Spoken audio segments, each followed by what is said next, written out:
Class के सभी विद्यार्थियों को 15 अगस्त की बहुत सारी शुभकामनाएं। ठीक है, आज हम लोग पढ़ेंगे कक्षा 6 में अभ्यास 2 का ए। कक्षा 6 अभ्यास 2 का ए। अभ्यास 2 का ए जिस चैप्टर का नाम है पूर्ण संख्याएं। आज हम पढ़ेंगे पूर्ण संख्याओं के बारे में। ठीक है, देखिए पूर्ण संख्याएं वे संख्याएं होती हैं जो संख्याएं शून्य से शुरू होती हैं और अनंत तक जाती हैं, जैसे 0 1 2 3 4 5 डॉट डॉट डॉट अनंत तक।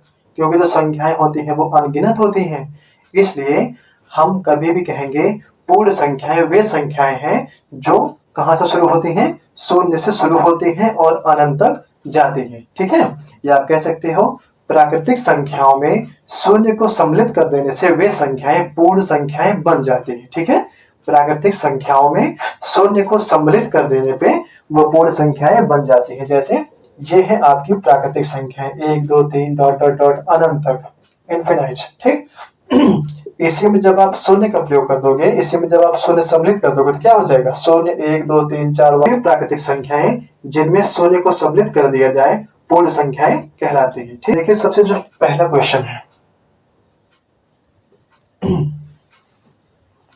अभ्यास 2 जो पहला क्वेश्चन कह रहा है वो कह रहा है कि सबसे छोटी पूर्ण संख्या बताइए।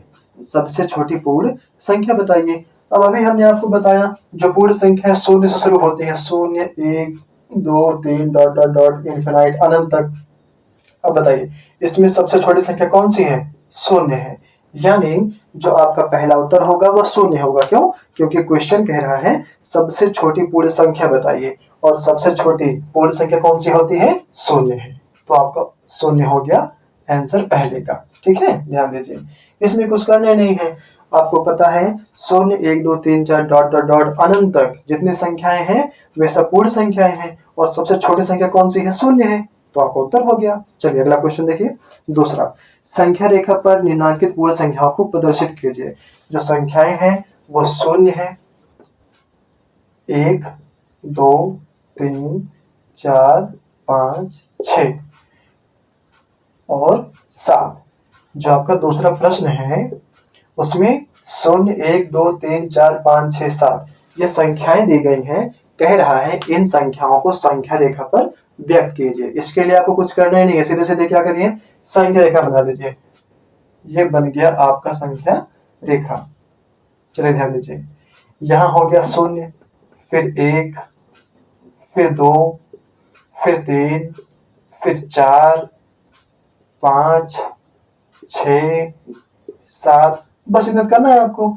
ये हो गई आपकी संख्या रेखा पर। संख्या रेखा क्या है, यही। ठीक है, आप इस दूरी को एक समान अंतर में मापोगे, चाहे आप इसको 0.5 सेंटीमीटर के या 1 सेंटीमीटर का, जो भी आपका इनके और इनके बीच का अंतर होगा वो सबका समान होगा। ठीक है, जब आप स्केल से करोगे, आप जब स्केल पटरी से करोगे तो इनके बीच की दूरी इनके बीच की दूरी समान होगी, इनके बीच की दूरी समान होगी। मतलब आप सेंटीमीटर पे जितना सेंटीमीटर लोगे वो आपका मापना पड़ेगा। ठीक है, तो आपका जो सेकंड क्वेश्चन था क्या था, संख्या रेखा पर दिखाना था, तो आपने 0 1 2 3 4 5 6 7 को संख्या रेखा पर दिखा दिया। इसको इतना बढ़ने करने की आवश्यकता नहीं है, ये आपका हो गया आंसर। ठीक है, ये आप यहाँ इसको यहाँ भी आप ऐसे कर सकते हैं, ये भी आपका आंसर हो गया। किसी कोई दिक्कत है, आप इसको बढ़ा भी सकते हैं, इसमें कोई दिक्कत वाली बात नहीं है। यह है आपकी संख्या रेखा। अब बढ़ते हैं तीसरे क्वेश्चन पे। एक फिर रिपीट करिए, पहला क्वेश्चन क्या था, सबसे छोटी पूर्ण संख्या बताइए। क्या है, शून्य है। क्या है, शून्य। और दूसरा क्वेश्चन, संख्या रेखा पर दिखाना है इन संख्याओं को। ये जो आपका 0 1 2 3 4 5 6 7 है, इसको आपको संख्या रेखा पर दिखाना है, तो कुछ नहीं करना है, संख्या रेखा बना दीजिए, उसे आप इनको दिखा दीजिए, आपका आंसर हो गया। अब तीसरा क्वेश्चन देखते हैं। कह रहा है 3 क्रमगत पूर्ण संख्याओं में 3 क्रमगत पूर्ण संख्याएं हैं। क्रमगत का मतलब क्या होता है, क्रमानुसार, जिसमें अंतर समान हो, जैसे 1 2 3। देखिए क्रमानुसार है, 1 के बाद 2 आता है, 2 के बाद 3 आता है। अगर इसको लिखें 3 2 1 तो आपका गलत हो जाएगा। ठीक है, ये आपका क्रमानुसार नहीं है। अगर क्रमानुसार है तो ये आपका है विलोम। चलिए ध्यान दीजिए, क्रमानुसार का मतलब क्या होता है, क्रमानुसार का मतलब होता है 1 के बाद 2 2 के बाद 3 5 6 7, यहाँ 12 13 14। ठीक है, मतलब इनके बीच में जो गैप होगा वो 1 का अंतर होगा। देखो 1 में 1 जोड़ेंगे 2 आएगा, 2 में 1 जोड़ोगे 3 आएगा, यहाँ पे 5 में 1 जोड़ोगे 6 आएगा, 6 में 1 जोड़ोगे 7, मतलब ये सब आपके क्रम अनुसार रखेगी संख्याएं हैं, जिसे हम बोलते हैं क्रमगत संख्याएं। वही कह रहा है 3 क्रमगत चाहिए। मान लो 1 2 3 हो गया, ठीक। इन संख्याओं में पहली और तीसरी का योगफल दिया है, कितना दिया है? मान लो 3 संख्याएं कौन कौन सी होंगी?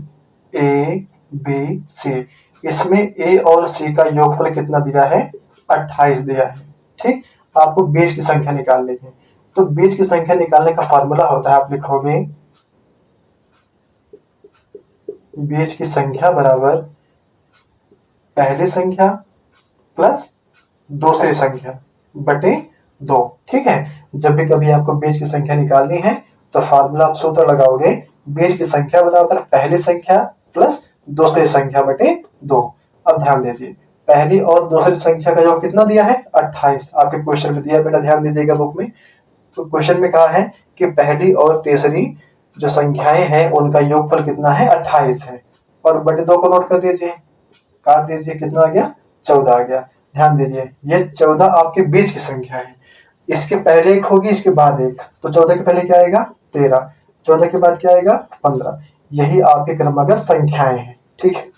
यही आपके तीनों क्रमगत संख्याएं हैं। देखिए 13 14 15, सब में एक अंतर है, 13 में 1 जोड़ोगे 14 आएगा, 14 में 1 जोड़ोगे 15 आएगा। कैसे, कोई दिक्कत है? ध्यान दीजिए। चलिए अब अगला चौथा क्वेश्चन क्या है?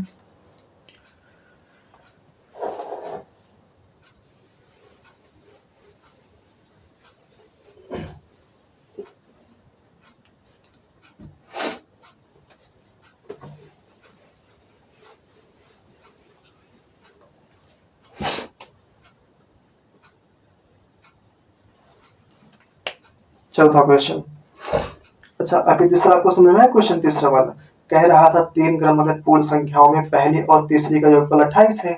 तो भाई जो बीच की संख्या निकाली है ना हमको, तो लिखेंगे पहली संख्या प्लस दूसरी संख्या, सॉरी पहली संख्या प्लस तीसरी संख्या बटे 2। तो पहली संख्या और तीसरी दोनों को मिला करके योगफल कितना दिया था? 28 दिया था, तो हमने उनके स्थान पर 28 लिख दिया, बटे 2 कर दिया, काटा तो 14 आ गया। अब 14 आपकी बीच की संख्या है, तो 14 अगर बीच की संख्या है तो उसके पहले क्या आएगा? 13, उसके बाद क्या आएगा? 15, यानी 13 14 15 का आंसर हो गया। चौथा देखिए, यदि 3 क्रमगत पूर्ण संख्याओं में 3 क्रमगत पूर्ण संख्याएं हैं, ठीक है, कह रहा मध्य की संख्या 39 है, जो इनके बीच में आएगी वो कितनी है? 39 है।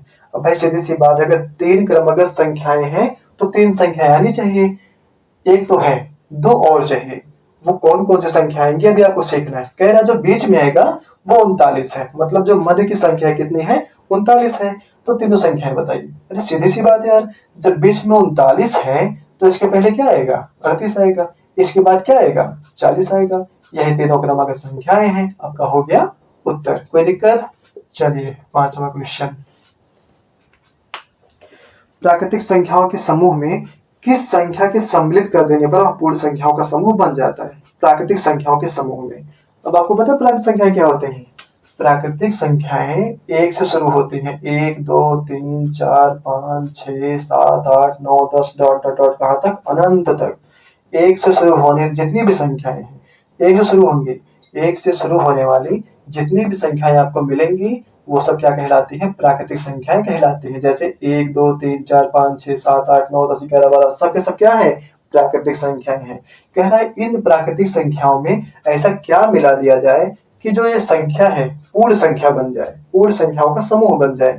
0 मिला दीजिए। क्या मिला दीजिए? 0, क्योंकि आपको पता है जो पूर्ण संख्याएं होती हैं वो 0 से शुरू होती हैं।